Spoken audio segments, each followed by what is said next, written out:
En cette rentrée scolaire 2024, nous devons constater une régression sans précédent, vraiment sans précédent, au regard de l'application de la loi du 11 février 2005 pour l'égalité des droits et des chances, la participation et la citoyenneté des personnes handicapées. Et cette loi concerne singulièrement l'inclusion scolaire. C'est une belle loi qui a permis l'arrivée en milieu ordinaire de jeunes à l'école, au collège et au lycée qui avaient besoin d'un accompagnement. C'était vraiment un beau progrès.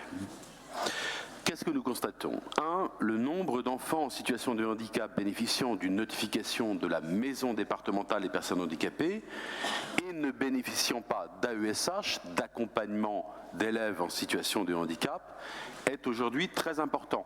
L'ADAPI dans mon département évoque par exemple à la rentrée 400 enfants. 2.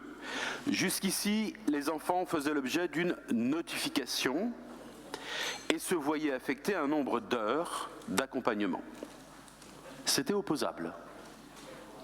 Désormais, la majorité d'entre eux se voient affecter une aide mutualisée qui ne mentionne plus un nombre d'heures. Dans ce schéma, 1 heure d'accompagnement par enfant suffit à satisfaire la notification, quelle que soit d'ailleurs la discipline enseignée pendant cette heure. 3.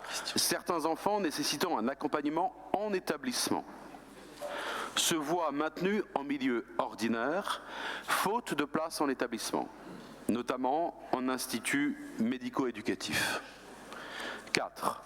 Les AESH, les accompagnantes, pardonnez-moi, pour la très grande majorité d'entre elles, ne font pas l'objet de l'attention à laquelle elles peuvent prétendre de la part de l'éducation nationale.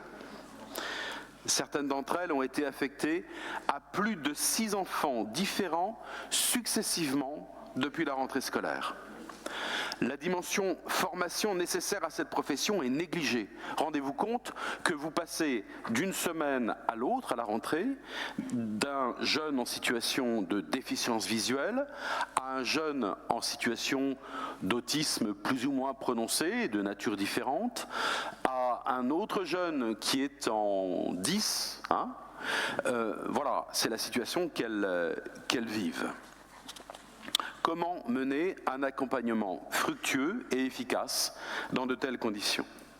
5.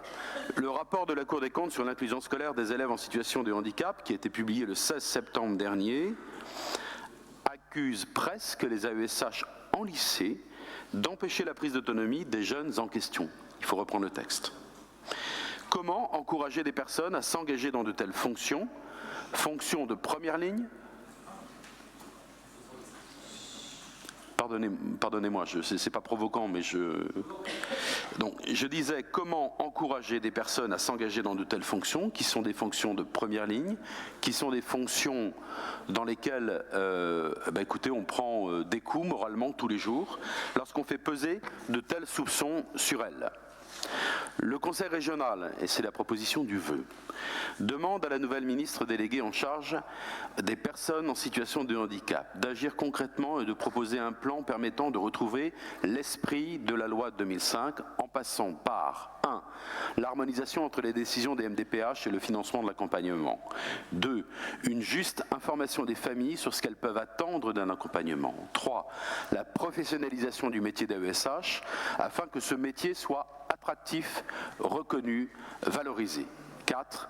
Une redéfinition de ce que doit être l'inclusion scolaire en milieu ordinaire, considérant, c'est pas dans le vœu, que je ne suis pas naïf, que la période que nous vivons est une période de restriction budgétaire et que je vois très vite la façon dont on pourrait faire des économies dans cette dimension qui est vitale. On mesure le caractère humain d'une société à l'attention qu'elle porte aux plus faibles. Je vous remercie. Merci à vous. La majorité votera ce vœu tout en étant dans un moment d'inquiétude pour les effectifs de l'éducation nationale au regard des choix